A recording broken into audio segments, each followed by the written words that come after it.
ओम नमः सिद्धेभ्यः। नमो अरिहन्ताणं, नमो सिद्धाणं, नमो ऐर्याणं, नमो वच्छायाणं, नमो लोये सौपसाऊणम्। मंगलम भगवान वीरो, मंगलम गौतमो गणि, मंगलम कुंद कुंडार्यो, जैन धर्मोस्तु मंगलम। सर्वमंगल्य मंगल्यम सर्वकल्याणकारकम, प्रधानम सर्वधर्माणां जैनम जयतु शासनम, जैनम जयतु शासनम। चेतीले चेतन, चेत्या विना हेम चालसी।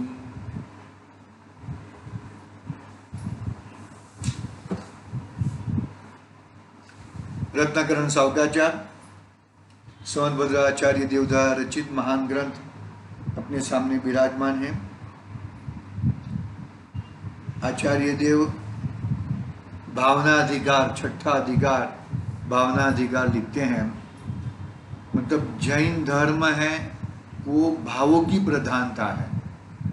किस किस प्रकार के हमें जो भाव करते हैं, भावों का ही फल है, परिणाम का ही फल है। परिणाम के साथ में अभिप्राय क्या लगा है उसका फल है। छठा अधिकार भावना अधिकार। पहला अधिकार कौन सा था? सम्यक दर्शन। दूसरा अधिकार सम्यक ज्ञान। तीसरा अधिकार सम्यक चारित्र।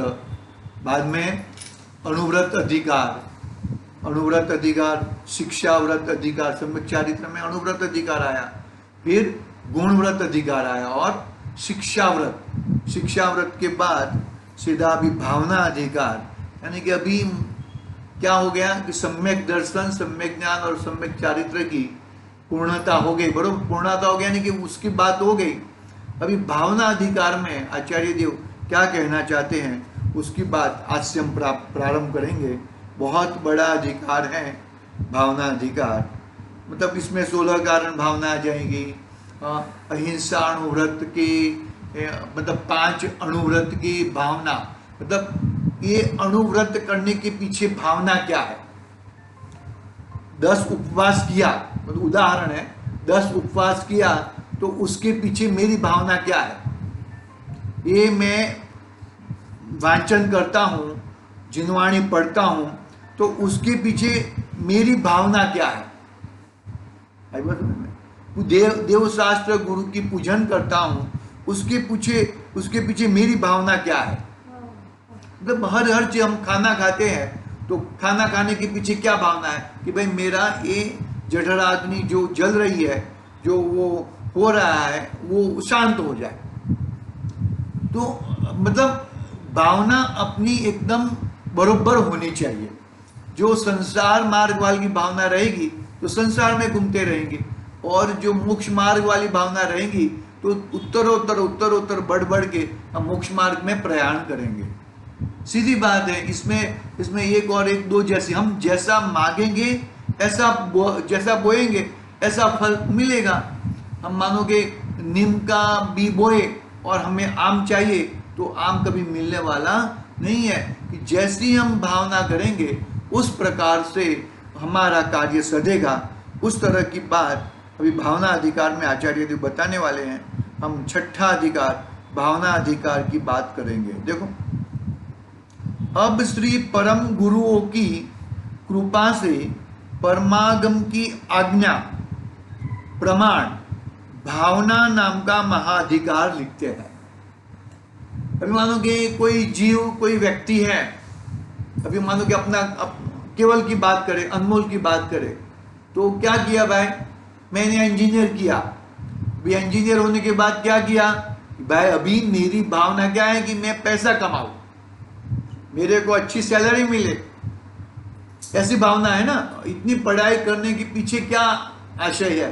तो ये मानो कि 5 अधिकार में हमने पढ़ाई की। क्या क्या पढ़ाई की? सम्यक दर्शन के बारे में पढ़ाई की, सम्यक ज्ञान के बारे में पढ़ाई की, सम्यक चारित्र के बारे में पढ़ाई की, अणुव्रत की पढ़ाई की, गुण व्रत की पढ़ाएगी, शिक्षा व्रत की पढ़ाएगी, ये सब जान लिया।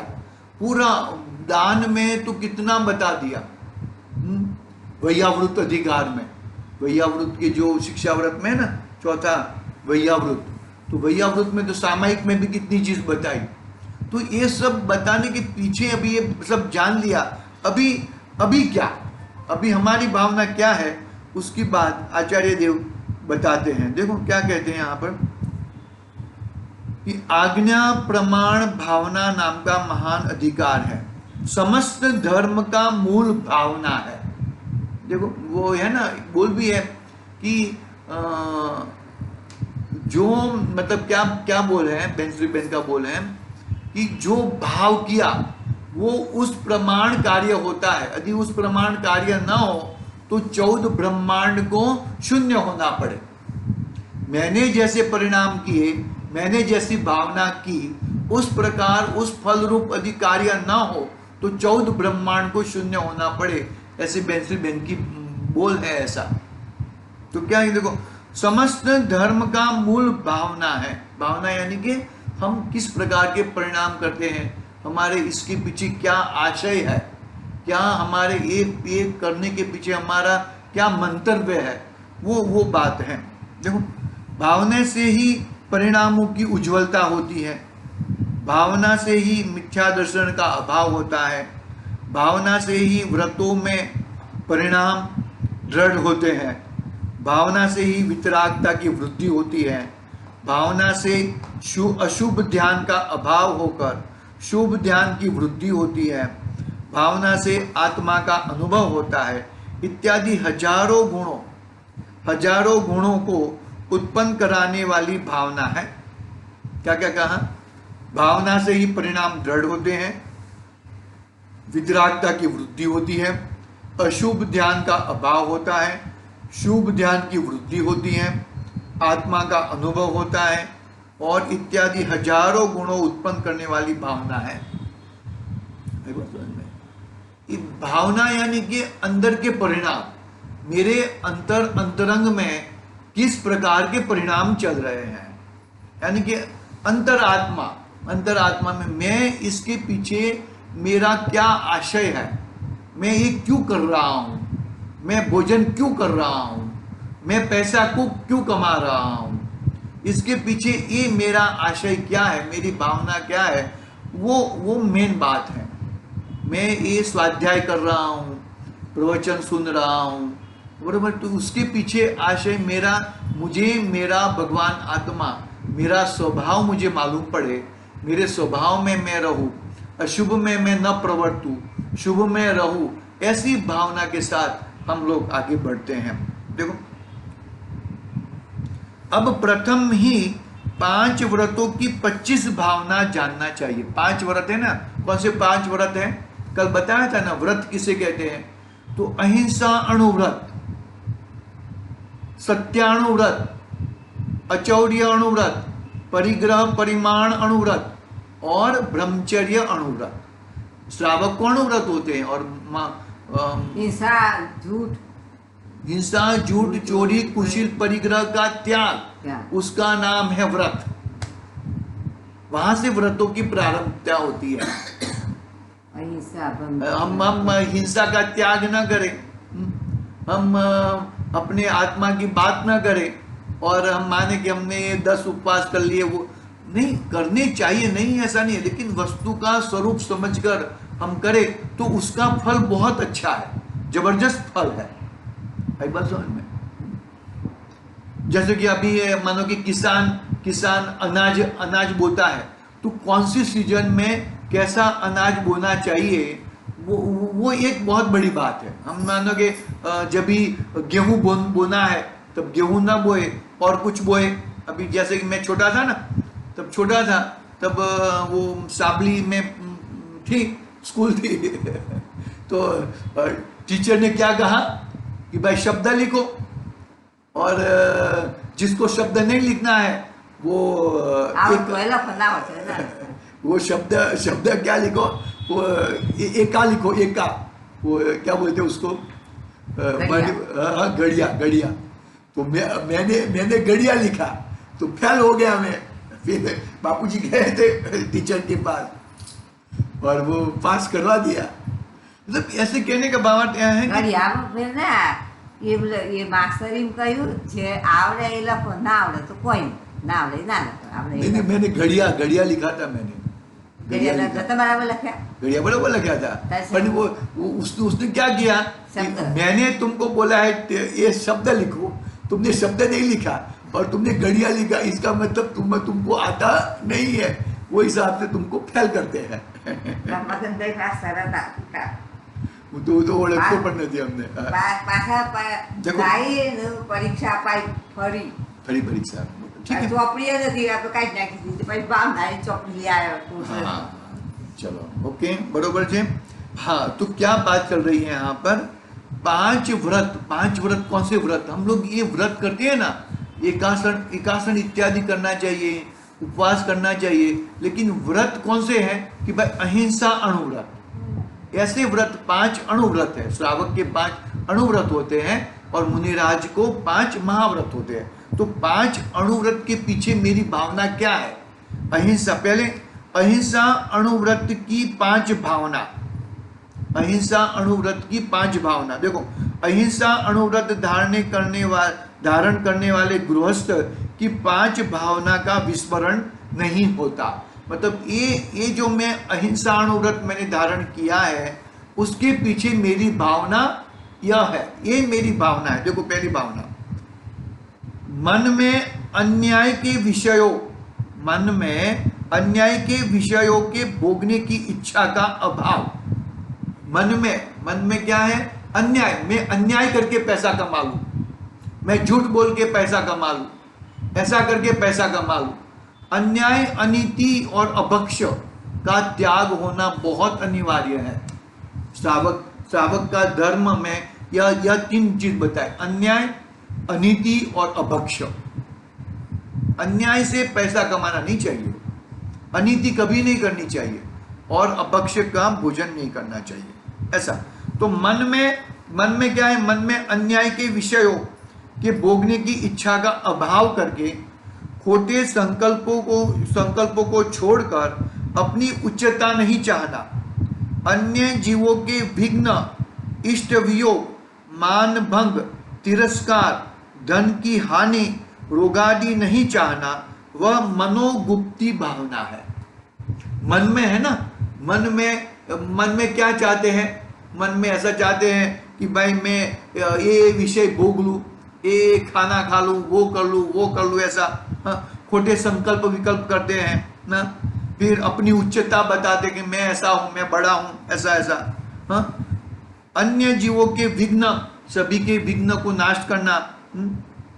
हाँ, इष्ट वियोग, मान भंग, तिरस्कार, धन की हानि, रोगादि नहीं चाहना, वह मनोगुप्ती भावना है। मतलब मुनिराज की मनोगुप्ती अलग है, मुनिराज की मनोगुप्ती अलग है और श्रावक की मनोगुप्ती अलग है। मुनिराज की मनोगुप्ती में मन के अंदर किसी भी प्रकार के विकल्प नहीं आना, किसी भी प्रकार के, मुझे मोक्ष चाहिए ऐसा भी विकल्प नहीं। वो मुनिराज की मनोगुप्ती अलग है और श्रावक की मनोगुप्ती अलग है। देखो फिर आगे वचन गुप्ती। वचन गुप्ती में देखो, कोई बोलता है ना तो हंस लेने का है करके, हास्य के वचन, विवाद के वचन, अभिमान के वचन नहीं करना, हिंसा के, कलह के, अपयश के कारण रूप वचन नहीं करना, वह वचन गुप्ती भावना है। जो भी देखो युद्ध होते हैं तो युद्ध क्यों होते हैं, एक तो कोई इसने मेरे पे हंसा था, उसने मेरा मजाक किया था, तो युद्ध हो जाता है, लड़ाई हो जाती है। विवाद में युद्ध हो जाता है, मारा मारी आ जाती है। अभिमान, मैं इतना बड़ा हूं, तू बहुत छोटा, तू बैठ जा इधर, मैं बहुत बड़ा हूं, ऐसा अभिमान के वचन। हिंसा के कभी कलह कभी नहीं करना चाहिए। अपयश के कारण रूप वचन नहीं करना चाहिए। अब ये वचन गुप्ती, मुनिराज की वचन गुप्ती अलग और श्रावक की वचन गुप्ती अलग। इस प्रकार की भावना है अहिंसा अणुव्रत में, इस प्रकार की भावना श्रावक करता है। आगे ईर्ष्या समिति। ईर्ष्या समिति किसकी होती है जनरली? मुनिराज की होती है। और श्रावक की भी ईर्ष्या समिति, देखो श्रावक की मुनिराज तो किसी भी प्रकार के, मानो कि धूप में से छाव में जाते हैं तो परिमार्जन करते हैं पूरा शरीर को, और छाव में से धूप में जाते हैं तो भी परिमार्जन करते हैं, 4 हाथ जमीन देख के चलते हैं, वो मुनिराज की ईर्ष्या समिति है। और श्रावक की ईर्ष्या समिति क्या है वो पढ़ते हैं, देखो। त्रस्त जीवों की विराधना टालकर हरी घास कीचड़ आदि को छोड़कर देख शोध कर गमन करना। हम चलते हैं ना, चलने में त्रस्त जीवों की हिंसा नहीं होनी चाहिए। मुनिराज तो स्थावर जीवों की हिंसा से भी बचते हैं। ज्यादा चलना पड़े ऐसा चलते नहीं है मुनिराज, इधर चलो उधर चलो, ऐसा चलो ऐसा चलो, ऐसा मुनिराज क्या 3 काम रहता है, आहार विहार और निहार। आहार के लिए गमन करना है, निहार यानी कि शौच आदि की क्रिया के लिए गमन करना है, और विहार ये गांव से दूसरे गांव में जाना है। बाकी इधर उधर घूमने का उनका और कोई प्रयोजन ही नहीं रहता है। 3 ही तो प्रयोजन है। कौन से 3 प्रयोजन? आहार विहार और निहार। इसके अलावा उनका कोई प्रयोजन रहता नहीं। लेकिन हमारा प्रयोजन रहता है, हम इधर जाते हैं उधर जाते हैं, चीजें लाते हैं, तो रात्रि में गमन नहीं करना चाहिए। रात्रि में ऐसा टॉर्च के साथ देख देख के चलना चाहिए। छोटे छोटे जीव बहुत घूमते रहते हैं, वो मर ना जाए। देखो, त्रस्त जीवों की विराधना टालकर हरी घास कीचड़ आदि को, हरी घास पे नहीं चलना चाहिए, कीचड़ पे नहीं चलना, कीचड़ में नहीं चलना चाहिए। कीचड़ में बहुत जीव रहते हैं। अरे पानी गिरा हुआ है ना, पानी में भी नहीं चलना चाहिए, हमें पानी को क्रॉस करके जाना चाहिए। मैं कभी कभी चलाता हूँ स्कूटर तो मुझे बहुत बहुत दुख होता है कि अनछना पानी में स्कूटर चलाना पड़ता है ऐसा। तो कीचड़ आदि को छोड़कर देख शोध कर गमन करना, देख कर और जमीन को शोध कर गमन करना चाहिए। चढ़ना, हम लोग सीढ़ियाँ चढ़ते हैं, उतरना, लांगना यानी कि बैठना, बड़े यत्न पूर्वक अपनी सामर्थ्य के अनुसार ऐसा करना जिससे अपने हाथ पैर आदि अंग उपांगों में कष्ट नहीं पैदा हो जाए, जैसे अन्य जीवों को भी बाधा न हो, मेरे अंगों में भी कुछ प्रॉब्लम ना हो और सामने वाले जीवों को भी कुछ बाधा न हो। वो मोहम्मद पैगंबर हो गए। कौन हो गए? मोहम्मद पैगंबर।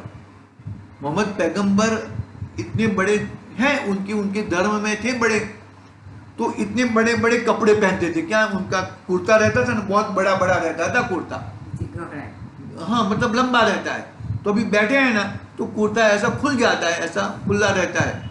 तो उनके कुर्ते में एक बिल्ली आके, कुर्ते पे बिल्ली आके सो गई। कुर्ता रहता है लंबा रहता है, मान पिताजी का धोती है तो धोती ऐसा खोल के तो वो बिल्ली आके सो गई।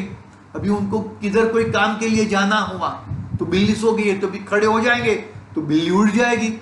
तो इतना कुर्ता काट डाला। क्या किया? इतना कुर्ता को काट डाला, इतने वो काट डाला और फिर खड़े होके अपना काम करने के लिए गए।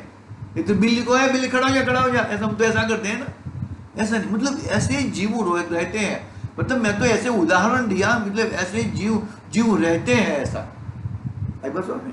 ऐसा हमारे पाठ में आया था। ये हमारे, हम जब पढ़ते थे ना तब ये पाठ में ही लेसन था, मोहम्मद पैगंबर कैसे थे। है तो मोहम्मदन कितने वो है, मोहम्मदन भी रहते हैं, कोई बात नहीं। मतलब जस्ट देखो क्या है, मतलब इतनी हमारी वजह से अन्य कोई जीव को ना, अन्य जीव को कोई भी तकलीफ ना पड़े, इस तरह से हमें चलना चाहिए। हमें अपने अंग उपांगों को बैठना चाहिए, बिठाना चाहिए, हमारी वजह से और किसको तकलीफ ना हो। इस तरह से हमें अन्य जीवों को बाधा नहीं हो, उस प्रकार धीरज से हलन चलन करना, वह ईर्ष्या समिति भावना है। मुनिराज की ईर्ष्या समिति और हमारी ईर्ष्या समिति कोई फर्क नहीं है। मुनिराज का जीवन और हमारे जीवन में ज्यादा फर्क नहीं है। આપણે પાડીએ તો થાય, पाड़ना चाहिए हमें। પરિવાર બદલવાનું પાડવાનું। भावना, इसका नाम तो भावना है, परिणाम बदलना। फिर आदान निक्षेपण समिति। आदान निक्षेपण समिति किसकी है? मुनिराज की भी है और श्रावक की। कैसा? देखो, सभी वस्तुएं अन्न, पानी, वस्त्र, आसन, शैया, लकड़ी, पत्थर, मिट्टी तथा पित्तल, कांसा, लोहा, चांदी, सोना इत्यादि के बर्तन तथा घी आदि रस वगैरह गृहस्थ के जितना परिग्रह है इतना यत्न पूर्वक उठाना रखना, जिससे अन्य जीवों को घात न हो। मुनिराज की आदान निक्षेपण समिति क्या है कि वो मानोगे जिनवाणी लेते हैं, जिनवाणी रखते हैं तो यत्न पूर्वक रखते हैं। हम तो ऐसा ऐसा रख देते हैं, ऐसा कुछ भी कर देते हैं। वो थाली, हम लोग गरम गरम खाना खाते हैं तो थाली, हम गरम गरम थाली नीचे रख देते हैं, तो नीचे जीव रहते हैं, वनस्पति अपना पृथ्वी का के जीव रहते हैं, उनको गर्म लगता है, वो मर जाते हैं। हमें अच्छी तरह से लकड़ी की पट्टी पे भोजन करना चाहिए। वो पट्टी नहीं है तो नीचे थाल रख के ऊपर एक गर्म थाली रखनी चाहिए, इधर वो नीचे के जीव मर जाते हैं। आदान निक्षेपण समिति। देखो, सभी वस्तुएं अन्न, पानी, हम लोग ये लेके आए ना, ये तुमने नहीं बोला, सुनो, ये लेके आए दाल का कट्टा लेके आए, तो तुमने क्या कहा कि भाई वो घिसट के लेके आओ, बरोबर ना? घिसट के लेके आओ, तो घिसट लेके आने से क्या होता है? जीव मरते हैं, जीव मर जाते हैं। हम पैर चलाते हैं ना, तो वो ऐसा पैर हम घिस के नहीं चलते, एक पैर उठा के चलते हैं, तो वो नीचे के जीव मर जाएंगे। आदान निक्षेपण समिति है, श्रावक की आदान निक्षेपण समिति। कितनी जबरदस्त बात, कितना जीवन, कैसा जीवन होना चाहिए हमारा। हम क्या करते हैं? कुछ नहीं करते हम, 1% भी नहीं कर सकते हम। हमारा जीवन कहाँ चले जाएंगे हम, कहाँ, कैसा इतना बड़ा धर्म मिला है और इस धर्म के माध्यम से हमारा कल्याण होना चाहिए, उसकी जगह पे हमारा क्या हो जाएगा। मतलब कितनी सुंदर बातें बताते हैं। ऐसा देखो, सभी चीजों को अच्छी तरह से रखना है, अच्छी तरह से उठाना है, जिससे कोई जीव की कोई यत्न पूर्वक हमें उठाना चाहिए। किसी का उजाड़ बिगाड़ होने से अपने को व दूसरे को कष्ट नहीं हो। जिस प्रकार हिंसा होती हो उस प्रकार धराना, उठाना, देखो घिसटना आदि नहीं करना चाहिए। हम बैठे हो और वो वहां पे सामने बैठे हो, तो हम वो खिलते हैं ना, वो ऐसा फेंकता है, वो ऐसा फेंकता है, जीव मरते हैं, जीव मरते हैं। हम वो जीव मरते हैं और हम क्या करते हैं? उसमें मजा करते हैं, खुश होते हैं हम बहुत। देखो, हमारा टाइम पास हो गया, हमारा वो हो गया, ऐसा करके हम लोग ऐसा करते हैं हम। बहुत ही जीवन भाई अपना। देखो फिर आगे की कितना हुआ? मनोगुप्ती, वचन गुप्ती, क्रिया समिति, मनोगुप्ती, वचन गुप्ती और काय गुप्ती अपनी नहीं रहती है। काय गुप्ती श्रावक में नहीं रहती है। क्रिया समिति है, आदान निक्षेपण समिति है और आलोकित पान भोजन। देखो क्या है इसमें आलोकित पान भोजन में? गृहस्थ जो भी भोजन पान करे वह अंतरंग तो द्रव्य, क्षेत्र, काल, भाव की योग्यता अयोग्यता का विचार करके योग्य देख करके करे। बाह्य दिन में प्रकाश में आंखों से देखकर बार बार शोध कर धीरज से ग्रासादि को मुख में लेकर खाए।